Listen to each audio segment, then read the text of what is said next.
Hello everyone. आज हम बात करेंगे उन 3 स्टॉक्स के बारे में जो कि मेरे पोर्टफोलियो में हैं और जो मैं एक्सपेक्ट कर रहा हूँ कि लॉन्ग टर्म में आपके लिए बहुत सारा वेल्थ बना के देंगे।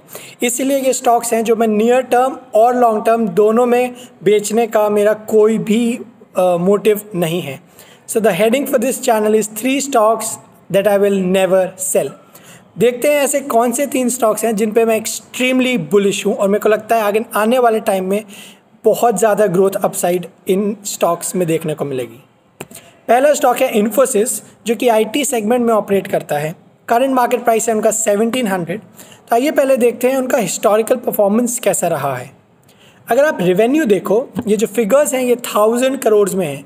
तो फाइनेंशियल ईयर 2017 में इन्होंने 68,000 करोड़ का रेवेन्यू जनरेट किया जो कि constantly year on year level पे बढ़ता ही जा रहा है। अगर आप प्रॉफिट देखो, प्रॉफिट भी मोर और लेस ईयर ऑन ईयर बढ़ ही रहा है from 14,000 in FY17 to close to 19,000 crore in FY21। तो अगर उनका रेवेन्यू बढ़ रहा है मतलब वो ज़्यादा अर्न कर पा रहे हैं, प्रॉफिट बढ़ रहा है मतलब उसका कॉस्ट को अगर आप रिड्यूस कर दो तो ज़्यादा प्रॉफिट बना पा रहे हैं, तो वो नेचुरल है कि वो स्टॉक प्राइस में भी रिफ्लेक्ट होगा। तो अगर आप स्टॉक प्राइस देखें तो पिछले 5 साल में कॉन्स्टेंटली इंक्रीजिंग ट्रेंड रहा है इन्फोसिस के स्टॉक का। 485 था मिड ऑफ 2016 में, 755 मिड ऑफ 2018, 1255 मिड ऑफ 2020 और अब ये क्लोज टू 1600-1700 के लेवल्स पे चल रहा है। तो पॉइंट यही है, अगर बिजनेस स्ट्रॉन्ग है, अगर रेवेन्यू जनरेट हो रहा है, अगर प्रॉफिट हेल्दी है तो शेयर प्राइस नेचुरली बढ़ेगा ही बढ़ेगा और इसलिए मैं स्टॉक पे बुलिश हूँ। आने वाली स्लाइड में देखते हैं।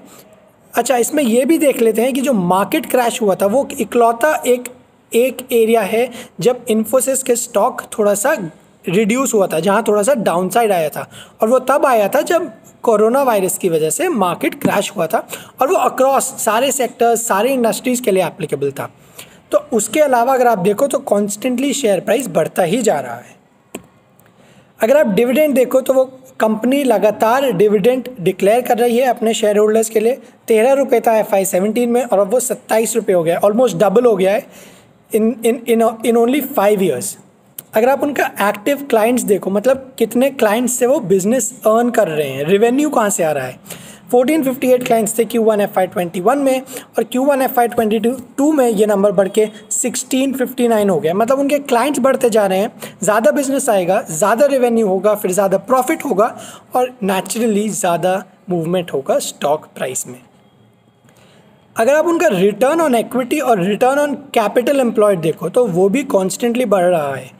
रिटर्न ऑन इक्विटी होता है total profit divided by the total money that the shareholders have put in, और return on capital employed profit divided by total liabilities plus the long term shareholders equity. तो उसमें अगर आप पहले blue column chart को देखो, जो ROE दिखा रहा है वो 22% था जो कि बढ़ के 27.3 हो गया FY21 में। सिमिलरली ROCE भी 22% था जो बढ़ के अब 25.2 हो गया है। तो रिटर्न ऑन इक्विटी और रिटर्न ऑन कैपिटल एम्प्लॉयड, जो कि मेरे हिसाब से 2 सबसे ज़्यादा इंपॉर्टेंट मेट्रिक्स हैं किसी भी कंपनी का फाइनेंशियल हेल्थ चेक करने के लिए, वो दोनों ही बहुत पॉजिटिव हैं इन्फोसिस के लिए। तो ये था मेरा एनालिसिस इन्फोसिस का। अब आइए देखते हैं वो दूसरा स्टॉक कौन सा है जो लॉन्ग टर्म वेल्थ बिल्डर है मेरे हिसाब से।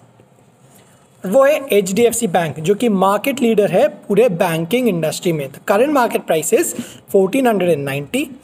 अगर आप उनका रेवेन्यू और प्रॉफिट देखो तो सेम ट्रेंड है, कॉन्स्टेंटली ईयर ऑन ईयर बढ़ रहा है। कंपनी न्यू बिजनेस एक्वायर कर पा रही है जिसकी वजह से उनका रेवेन्यू बढ़ रहा है और उसी वजह से उनका प्रॉफिट भी बढ़ रहा है और वो कॉस्ट पे भी कंट्रोल कर पा रहे हैं।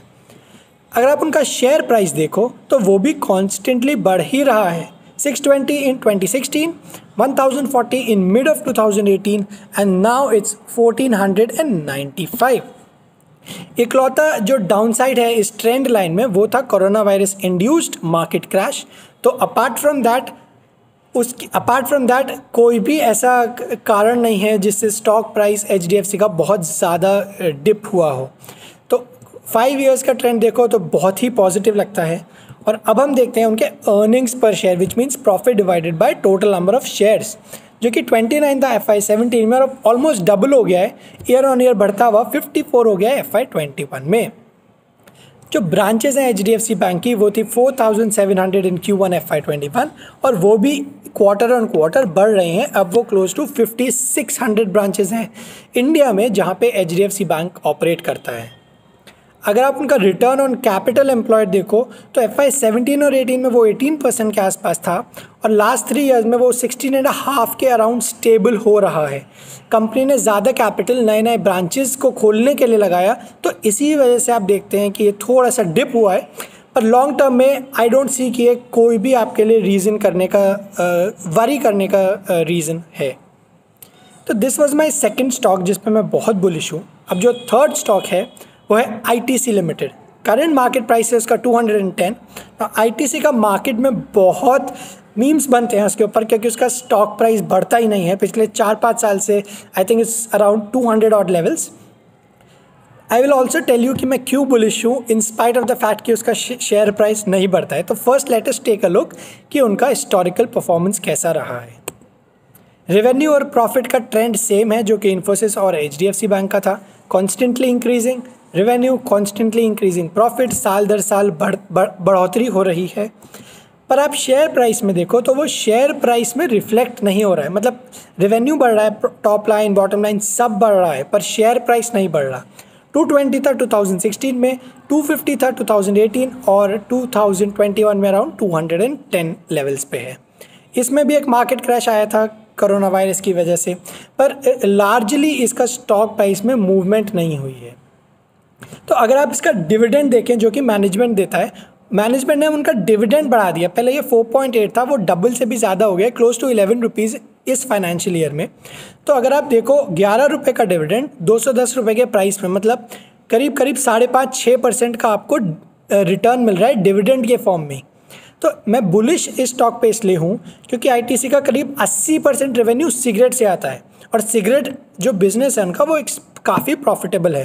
फिर ITC जो है वो FMCG में है, ITC जो है वो होटल बिजनेस में है और मार्केट में ऐसा भी न्यूज़ है कि इनके जो सारे बिजनेसेस हैं वो डीमर्ज हो सकते हैं। मतलब हर एक बिज़नेस अलग अलग एंटिटी के तौर पे बनेगा और उनमें पोटेंशियल है कि बहुत ज़्यादा वैल्यू अनलॉकिंग हो।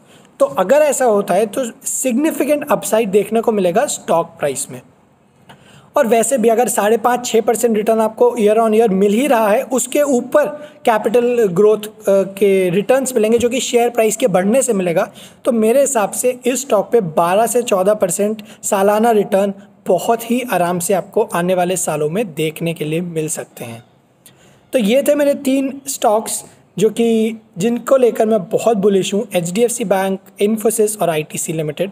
कमेंट सेक्शन में बताइए आपके क्या थॉट है इन स्टॉक्स को लेकर, और अगर कोई और स्टॉक है जिनको लेकर आप बहुत बुलिश हैं वो भी आप कमेंट सेक्शन में ज़रूर बताइए। So that is it. Thank you from my end. Thanks for watching the video. For more of such content please subscribe to the channel. Thank you.